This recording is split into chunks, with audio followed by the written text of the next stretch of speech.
सास बहू चोरों के भी चोर। एक गांव में सूरम्मा नाम की एक औरत रहती थी और वो बहुत बड़ी चोरनी थी।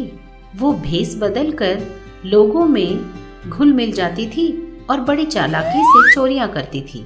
इसी तरह एक दिन सूरम्मा एक शादी में जाती है। शादी में लोगों से अनजान होने पर भी सबको जानने का नाटक करके सबसे घुल मिल रही थी। इसी तरह वो एक औरत के पास जाकर बोली, अरे भाभी कैसी हो? मैं ठीक हूँ। आप कौन हो? मैंने आपको पहचाना नहीं। अरे आपने मुझे पहचाना नहीं? मैं गजलक्ष्मी हूँ। अरे आपके चाचा के ताऊ की बड़ी बेटी हूँ मैं। अच्छा, बड़ा करीबी रिश्तेदारी है। हाँ भाभी। भैया नहीं आए क्या? ऐसा सुनते ही वो रोनी सूरत बनाने लगी। अरे तुम्हारा भैया और कहाँ है? कल मुहा शादी के 10 दिनों बाद ही हम सबको छोड़कर चला गया। इस तरह वो रोने लगी। सूरम्मा उस औरत को गले लगाकर उन्हें चुप कराते हुए बोली, रोइए मत भाभी, रोइए मत। भैया बहुत महान आदमी था। आपसे शादी करके भी वो 10 साल जिंदा रहा। इस तरह बोलते बोलते उसके गले के सोने के सारे चैन उठा लेती है। हाँ भाभी। ऐसा बोलते हुए वो औरत अपनी आंखें पोंछने लगती है और सूरम्मा कहती है, अच्छा अब मैं चलती हूँ भाभी, और भी कई सारे लोग हैं मिलने के लिए, ऊपर से शादी भी जो है।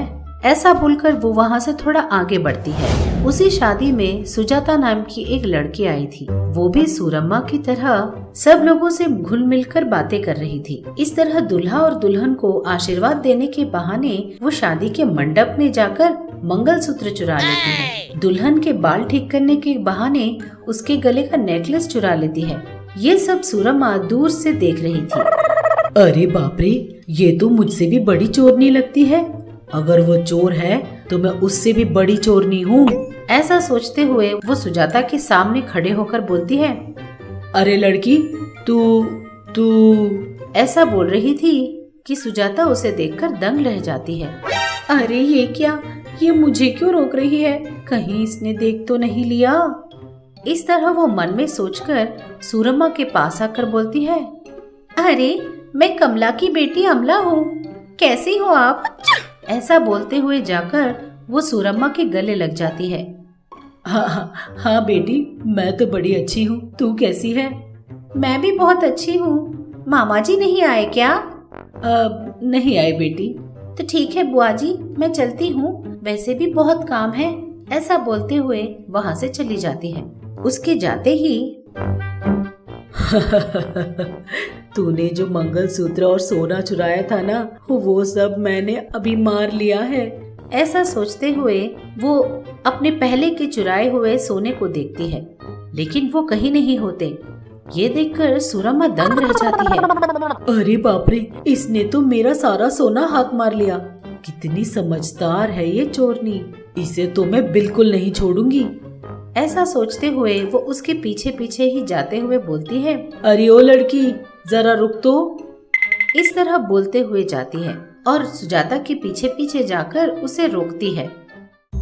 मैंने जितना सोचा था, तू तो उससे भी बड़ी चालाक चोरनी निकली। आप भी थोड़े ना कम हो। तेरी शादी हो गई है क्या? आपका बेटा है क्या? उसने कहा।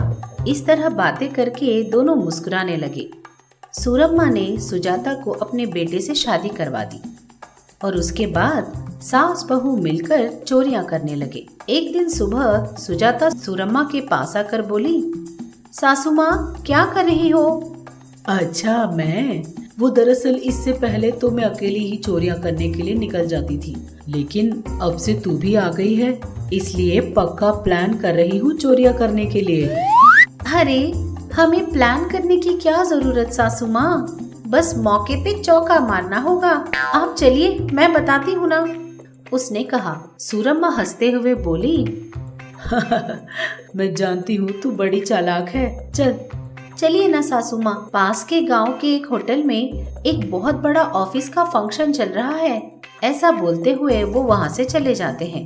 दोनों फंक्शन में पहुँचते हैं। तू उस तरफ जा और मैं इस तरफ जाऊंगी। ऐसा बोलते हुए इस तरह दोनों बातें कर रहे थे कि इतने में एक आदमी आकर बोला, आप कौन? वो पूछने लगा तो सुजाता अपनी सास से बोली, सासू माँ, वो रहे अपने दोस्त, वहाँ चलते हैं। हाँ हाँ चल बेटा। इस तरह बोल रही थी कि आदमी बोला, हो आप हम लोग के दोस्त ही हो? अरे कुछ नहीं, दरअसल आजकल बहुत चोर बढ़ गए हैं, इसीलिए अनजान लोगों को अंदर नहीं आने दे रहे। सिक्योरिटी भी बढ़ा दी है हमने, आप लोग जाइए। ऐसा बोलते हुए वहाँ से चला गया। उसके जाते ही सूरम्मा बोली, अरे बेटी, लगता है यहाँ टाइट सिक्योरिटी है।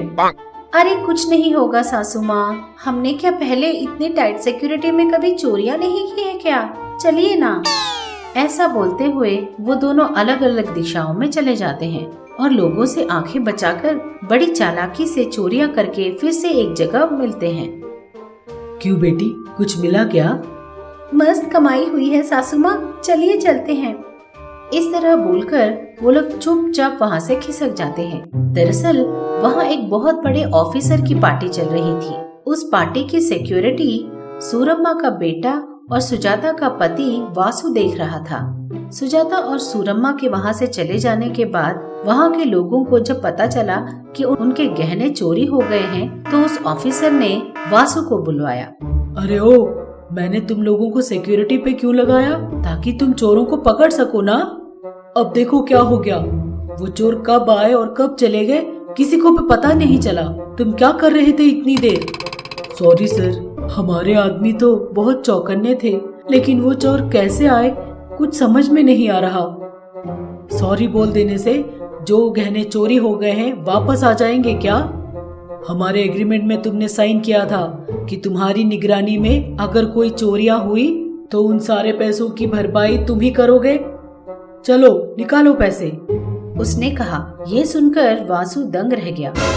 सर, मुझे सिर्फ एक दिन का मोहलत दीजिए, मैं किसी भी तरह उस चोर को पकड़ लूंगा और सबके गहने वापस उन्हें कर दूंगा।